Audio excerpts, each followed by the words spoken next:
Over the past several videos, I've given you my perspective on the biohacking and longevity scene. I've noted the emptiness and time wasting that can result from a vain pursuit of immortality, a pursuit you often see in the advanced health optimization world.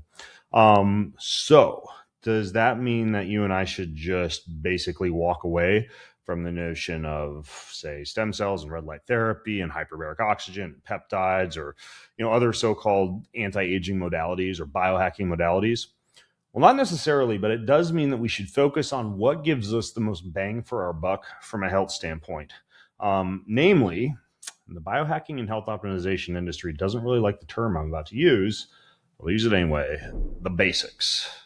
Yes, the basics. Don't please stop paying attention because you suspect I'm now about to tell you to start eating fewer Twinkies and Debbie's snack cakes and to hit the gym occasionally. I want to instead tell you about a few basic concepts that are slightly lesser known than don't eat junk and move more. Concepts that are founded upon the idea of an ancestral mismatch. So, what's an ancestral mismatch? Well, think about it this way. We live in a comfy, post industrial, technology infused era that looks and operates nothing like the environment our ancestors lived in for most of history. And yet, our biology is still remarkably similar to our ancestors. For example, rather than experiencing the pressure involved with hunting and foraging and farming and gardening, most of us don't have to burn significant calories to find, make, or grow calories. Instead, we have 24/7 access to hyperpalatable foods. Yet we retain these robust calorie conservation mechanisms that in previous eras might have bestowed us with extra storage fat for surviving a time of famine, but now just make us overweight or obese or inflamed. Rather than experiencing the beneficial thermal stress of working outdoors in the winter or sweating outdoors in the summer, we largely live and work and sleep and drive and fly in comfortable temperature controlled boxes. Rather than hauling rocks and building fences and planting crops and chasing prey, we now mostly Zoom and thumb type. Rather than eating seasonally with significant plant based dietary diversity, we now eat iceberg lettuce salads with tomatoes and mini carrots drowned in ranch dressing that we didn't even have to personally ranch. Now, don't get me wrong. I don't think a time machine reversion to some pre-industrial, pre-agricultural, or pre-technological living is a palatable idea. Ancient humans probably would have drooled at the prospect of having the world's entire library of information on their desktop, a thousand digital servants in a small black pocket rectangle, and ceaseless access to a pint of Chunky Monkey in the nearby freezer.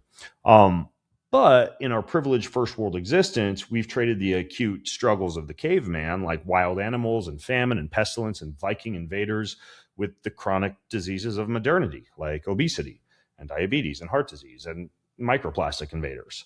So, in that respect, we're a little bit like zoo animals. So, zoo animals die of an entirely different set of diseases, like metabolic disorders and depression and cardiovascular complications, compared to their wild counterparts.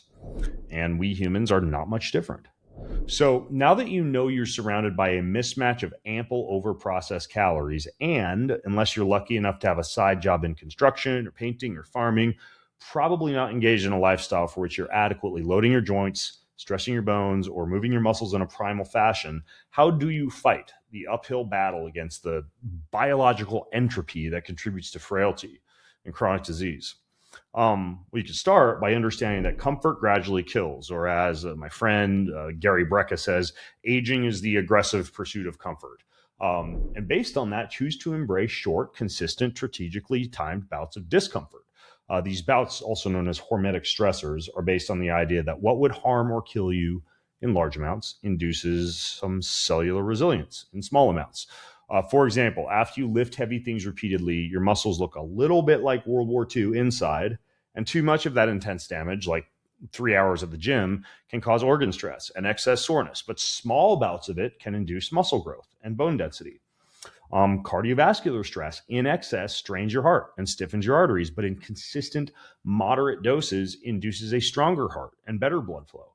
Your body handles a single 30-mile run far differently than, say, 10 3-mile runs adequately spaced out. Getting too hot for too long could cause electrolyte depletion and damage brain cells, but short, frequent bouts of sauna have been shown to reduce all-cause risk of mortality. That's reduced risk of dying from anything, except maybe your sauna collapsing it on you. Treading water in a frigid river in December or hiking Mount Everest in your underwear could cause hypothermia and nervous system strain, but short, frequent bouts of cold exposure may improve your metabolism and burn fat and maintain cognitive sharpness. Massive doses of UVA and UVB radiation from too much sunlight could cause skin cancer, but regular, reasonable sunlight exposure is one of the best things you can do for cellular energy production. Here's another one. Unlike animals, plants don't have hooves or teeth or nails or claws or antlers, so they defend themselves with toxic compounds like gluten or lectin or soap-like irritants called saponins that, if consumed in high amounts, could cause a mammal like you to poop out the plant seeds elsewhere, or at least not return to that plant and eat it out of oblivion. You know this if you've ever witnessed undigested corn kernels and kale shreds and potato skins or quinoa in your toilet bowl. But those same toxins consumed in small amounts can make your immune system more resilient and your gut bacteria more diverse. If you fast with no food for days or weeks on end, you'll get weak, you'll experience muscle atrophy, you'll run out of energy to accomplish anything meaningful. And yet going for 10 to 16 hours without food on a regular basis, like implementing a daily dinner to breakfast 12-hour fast, can give your gut a much needed rest and accelerate your body's own cellular cleanup processes. So once you understand this concept of hormesis, it becomes simple to weave small bouts of hormetic stress into your average day. Lift heavy stuff sometimes. Get breathless each day by tackling the stairs instead of the elevator or walking a hill. Don't stuff your face 24/7. Sweat regularly. Finish the last 30 seconds of your shower with cold water or do the whole thing cold. Eat a wide variety of plants. Get outside in the sunlight, even on a cloudy day, for an hour or two. In summary, end every day having subjected yourself to mild amounts of discomfort throughout. But battling the ancestral mismatch doesn't stop there. So in my next video, I'll explain how to tweak specific environmental variables to build your own kind of blue zone of health and longevity in your own home and office. In the meantime, leave your questions, your comments, your feedback right here where you're watching this video. Subscribe if you like it. Helps to support the channel.